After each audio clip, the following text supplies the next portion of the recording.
Brothers are here. Welcome for another episode. Let's look at it again. Glad to have you here. Always glad to be here, brother. All right. So I know we don't have much time, but I've been trying to get with you to just give us a little detail about your trip to Togo, going back, making your pilgrimage to the continent of Africa, and why this is a important task on the list of re-Africanization and Pan-Africanism. Go ahead and take it away. Man, I mean, going back to Africa, it's one thing to read about it, it's one thing to talk about it, and it's a whole nother thing to actually experience it. One of the main things I got from going back to the continent was just like, okay, I know that everybody on Facebook and social media, they don't know what they're talking about, right? If you ain't never really been to the continent, if you haven't went, you really don't know the true experience. And leaving the States does something, I think, to the mind.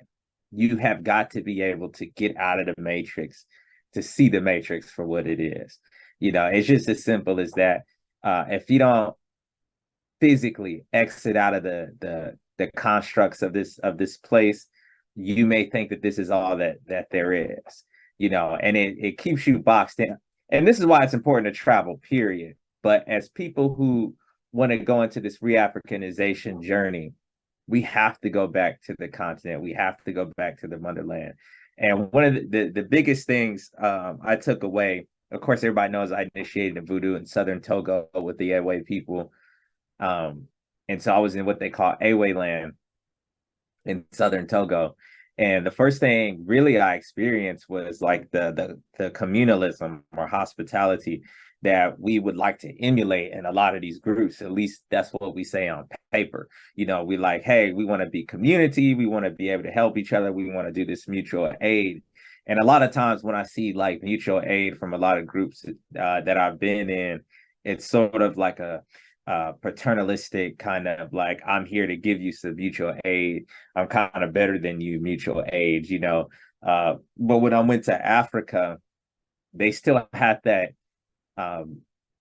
old school feeling. Like every time I went somewhere, everybody's like, you need to eat it, like I don't know if they were calling me too skinny, I don't know, but they're just like, you need some food, I got some chicken for you, I got some fish for you. And it was a very communal attitude I've never really experienced in the States. Everywhere I went, people were like, who is your friend? Let's introduce this person.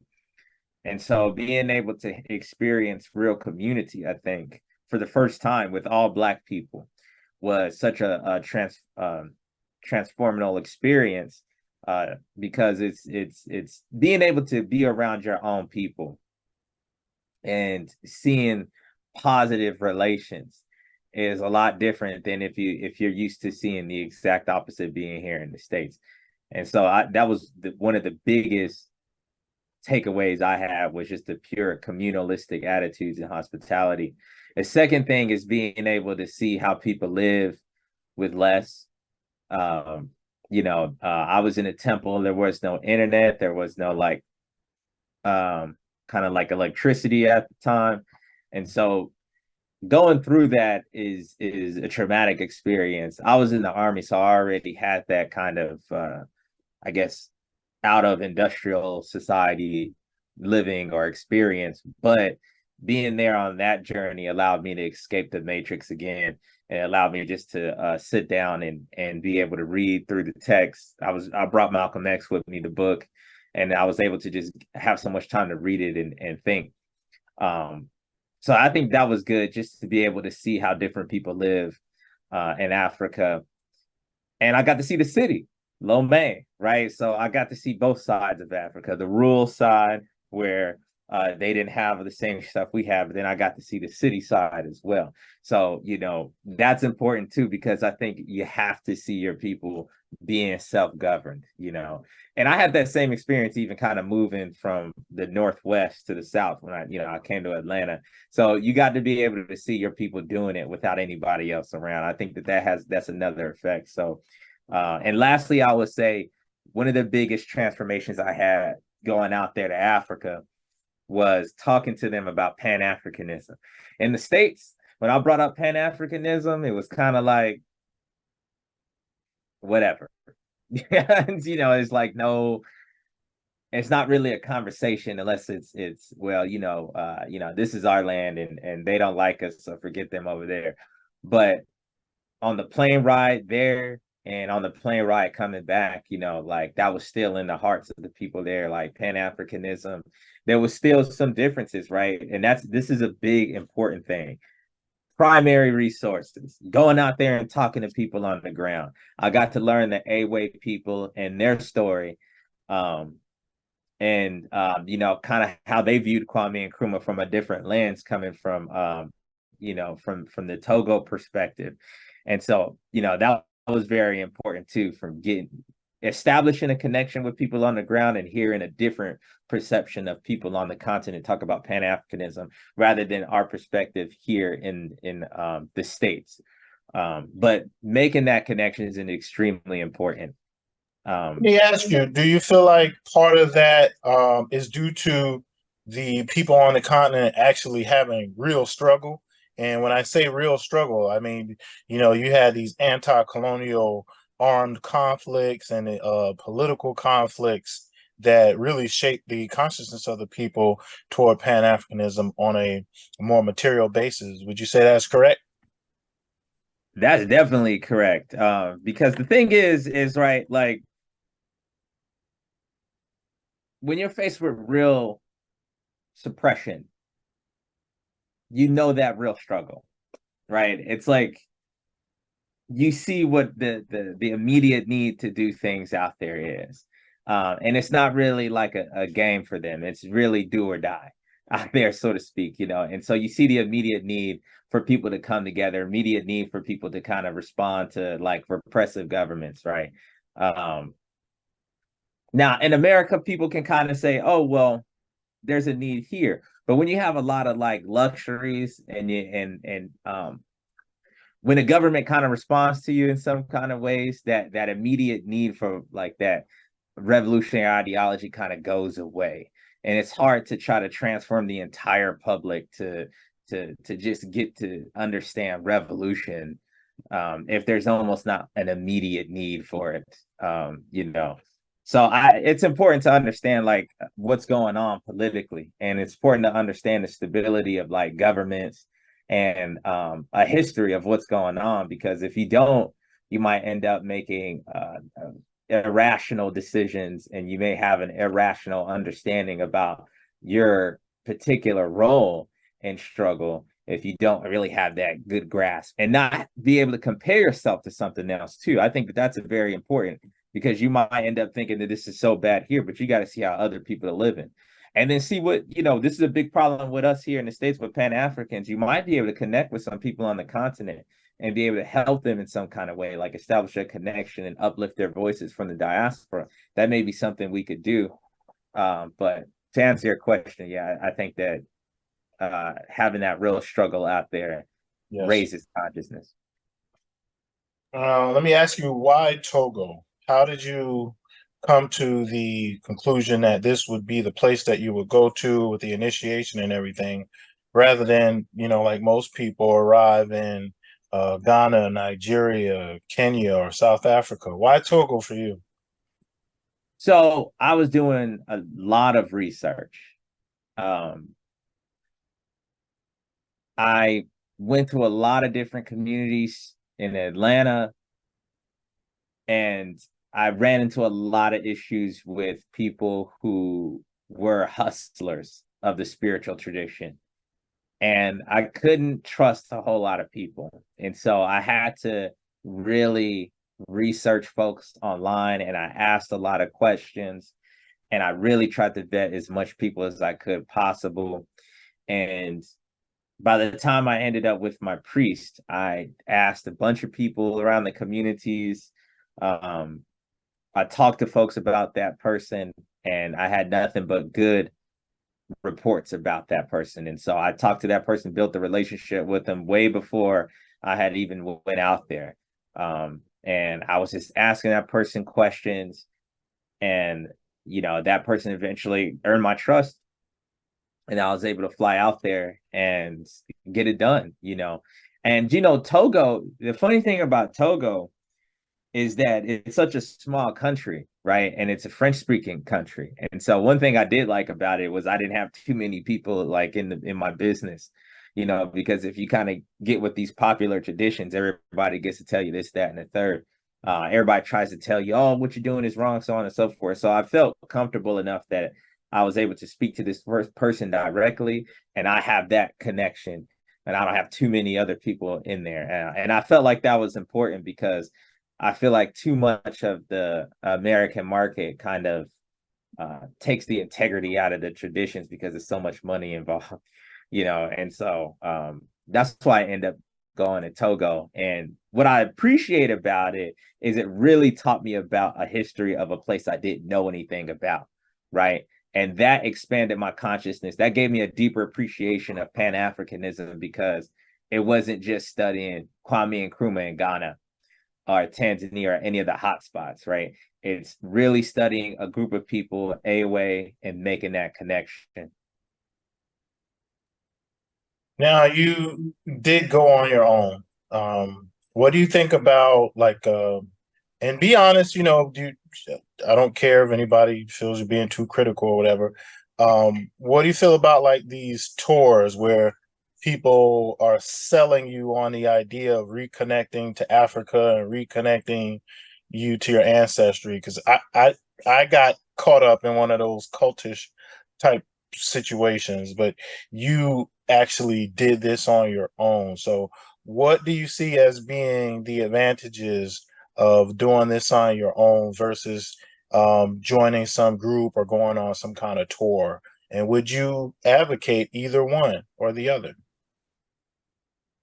The thing about doing this on my own was it was my own journey, and I had to really, like I said, do the research, and I made the decision to do it. And I had to really get out of my head for a second too when I actually bought the ticket and flew out there, right? Because I had to put like complete trust in almost a stranger, to a large extent.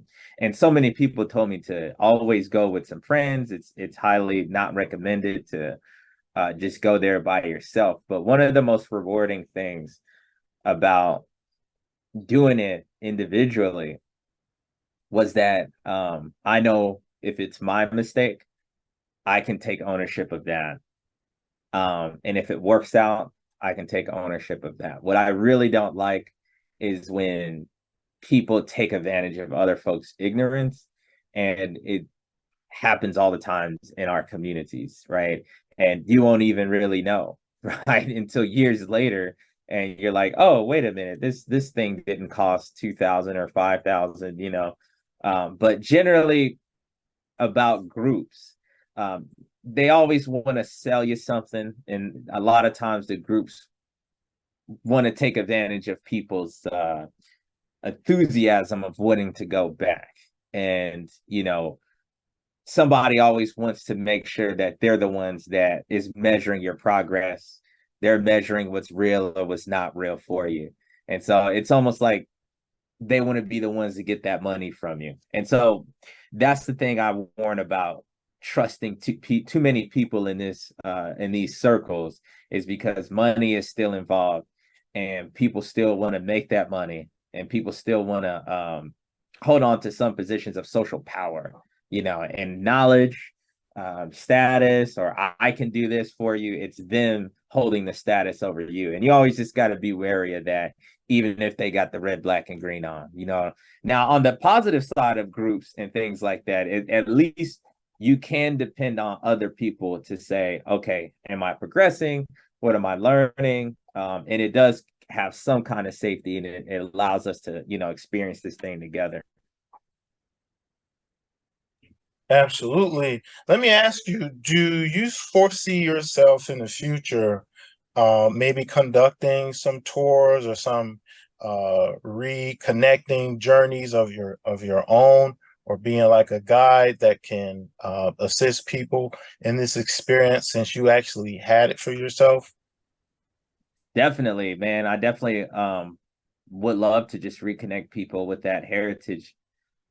Frankly, because even though I say be wary, it is good to say, hey, look, this is your heritage, and I can give you a pathway to get there. One of the things I like to do is give people knowledge to empower themselves, right? And I think that's the main difference. If somebody gives you enough knowledge to just be dependent on that person. So in the future, I do foresee myself trying to establish a connection because it's so important. Traveling and, like I said, actually reconnecting is very, very important. And establish some authenticity, right? Because so many people like to just make up things on the fly. And so establishing a good connection to folks out there I think is invaluable. So I hope one day I can set this up to where I can show people, hey, look, this is where our ancestors come from. This is our heritage. Let's embrace it. Let's get past all of these anti-African sentiments, and let's have a true connection, with us here where we're at and with them in Togo. Do you think that it is possible for us to build some kind of broad international Pan-Africanist coalition sometime soon? I mean, we talk about this all the time. Do you feel like that this is something that, we need to do, or that would eventually develop over time as people see the need, or is it something more that's just like an individual thing? That's a good question. So far, it's been an individual thing because um, it is hard to try to set up an organizational and group continuation. So it's been mostly just individuals going out there and making this connection. Is it possible? It's, these things are always some kind of possible. I think we have to figure out what's the best methodology to do this. What has happened in the past and why do we keep having a disconnect? I do think spirituality is a good way to make sure we manifest a permanent and long lasting connection with people on the continent. And I've even spoken to certain people. I live near a famous, I call it First African Church in Lithonia, Georgia, and they've established connections with people on the continent in the Caribbeans, through Christianity, and they're able to send like mutual aid efforts over and into like the Caribbeans when like disasters and stuff happens. And it's so important to try to establish these connections because if you don't, things get lost, because I'm telling you, it's like one thing to talk about it, and it's a whole nother thing to try to stay on par with what's going on internationally. Because we get so caught up in what's going on domestically a lot of times, and once you get caught up in the domestic affairs, you Yes. get wrapped up into that. It's like a void, and you just keep going. You stare into the abyss long enough, you get sucked into it. And if we're trying to escape, try to think about seeing yourself outside of this context. What would my life be like if I wasn't here? And the best thing to do is talk to other people around and make those connections. So I do think it's possible. We just got to figure out the best methodology. I appreciate that because I think like on um, uh, a hierarchy of needs, um, a a table of importance, Pan-Africanism as an ideal or as an ideology is something that isn't very popular in the Black community or amongst Black people in North America. But for me, without taking on any kind of labels or anything like that, I put these this activity very high on my list. I think that this is one of the most important things that we can do is reconnect to the continent, to some kind of cultural heritage, whether it's through your ancestry or through some kind of political party that's there on the ground or what have you. And to your point, we get so wrapped up in what's not working here, right? Like we just see, affirmative action. That's a big talking point right now. And it's just like we're constantly fighting one thing after another when we could focus our energy on just reconnecting to the continent. Like not that we're going to ignore what's happening or escape what's happening, but we can actually be actively pursuing a future. If not there permanently, at least you know that there's a bridge to something that you have a birthright to. What are your thoughts on that? It's crazy because like you can have like conferences and we'll have like Pan-African gatherings, right?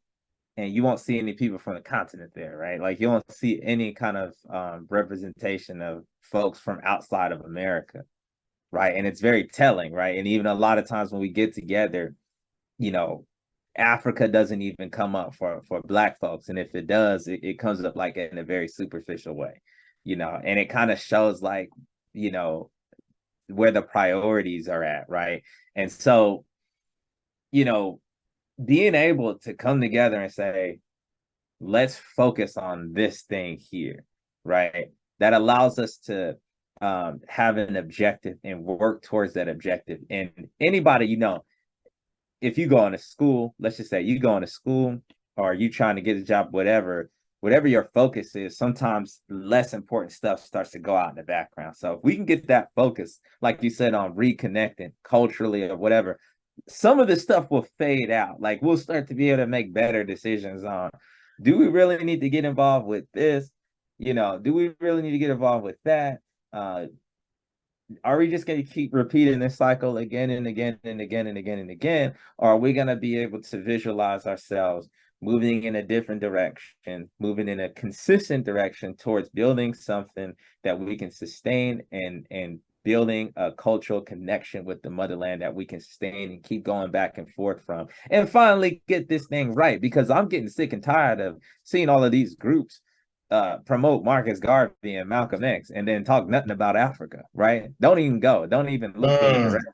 You know, like yeah, would rather go to Europe, but we'll turn around and be like, oh, it's Malcolm X Day, it's Garvey, blah blah blah blah blah. But yeah. you don't make any connections over there. So I get kind of tired of seeing that. Well, what were they saying? Let's study, go back and look at what they were saying and build on that premise, because at the end of the day, we're talking about going back to Africa, right? And Malcolm X, he had, kind of a thing where he's like, let's focus. We got to be able to build some groups that can handle some situations here. But like I said, if we prioritize, we'll be able to say, okay, we're going to deal with this in a way that might help us do that. So, yeah. Definitely, man. That's enriching for sure.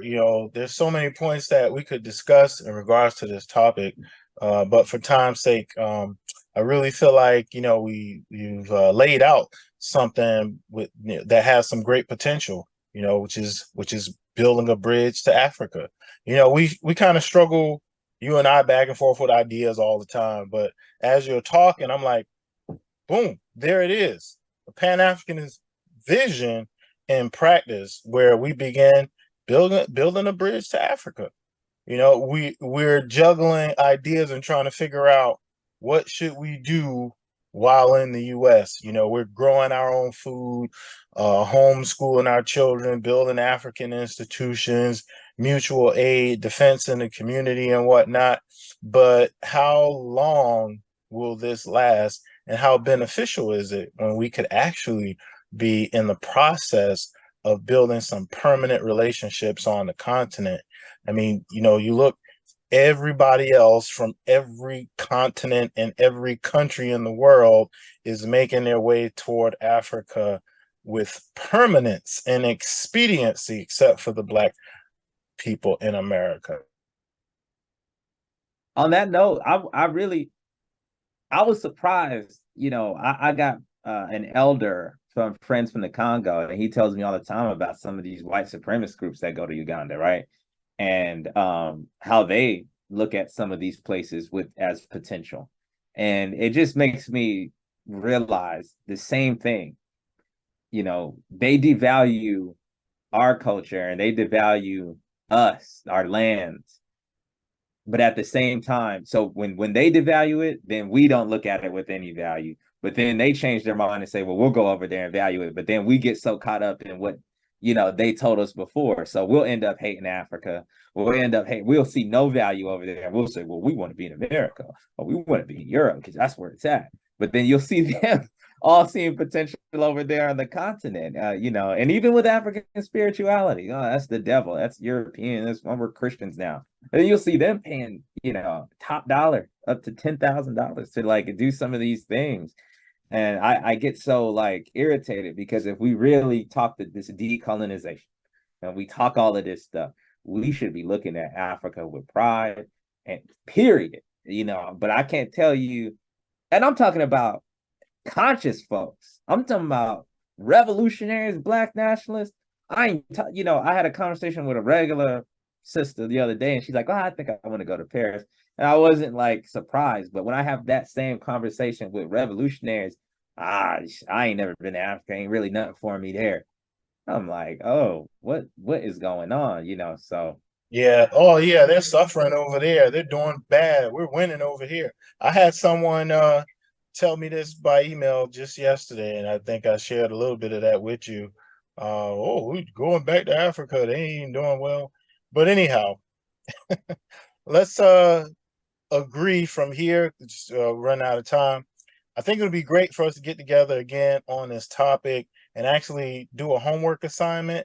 You mentioned, white groups going to Africa. I actually saw a few communities on YouTube where these white folk get together from all over the world and build communes in African countries and literally start from nothing. And next thing you know, they have whole compounds and communities. They're sustainable. So how about we look at some of these models together, and we'll get back together and study one of them and present them as an idea of here's an example of what we can do. that would be something. Here's your enemy doing more in Africa than you. You know, so I hate to put it like that, but yeah. Well, it is what it is. Brothers Zahir, thank you again. I know we didn't have a lot of time, but it's been about a week or two. We were saying we're going to get together and do this, so I'm glad we had a chance to, and we'll follow up. Hopefully, people have some questions and some comments on this. Brothers Zahir, you take care and be strong, brother. All right, follow me on the Mageuzi Philosophy on Facebook. Absolutely. Peace.